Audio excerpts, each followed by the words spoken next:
అనంతపురం జిల్లా రాప్తాడు నియోజకవర్గం అనంతపురం రూరల్లోని సోమలదొడ్డి సమీపంలో ఉన్న సిపిఐ కాలనీ నందు మంగళవారం సాయంత్రం 5:35 సమయంలో సిపిఐ శాఖ మహాసభలను నిర్వహించడం జరిగింది.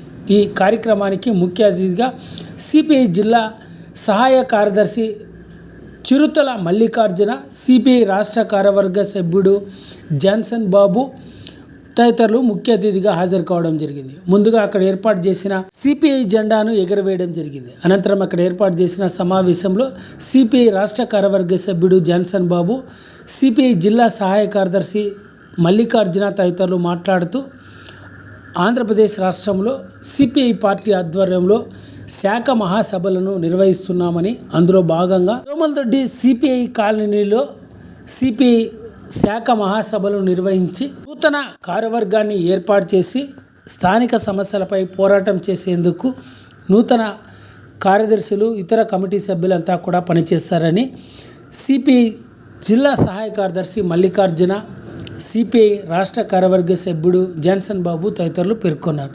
ఈ కార్యక్రమంలో సిపిఐ రాప్తాడు నియోజకవర్గ కార్యదర్శి శ్రీకాంత్, అనంతపురం రూరల్ మండల కార్యదర్శి Ramesh, Anantapuram rural CPI party సహాయ కార్యదర్శి నరేష్, ఏఐటియుసి నాయకుడు దుర్గా ప్రసాద్, ఇతర సిపిఐ మరియు స్థానిక గ్రామస్తులంతా కూడా ఈ కార్యక్రమంలో పాల్గొన్నారు.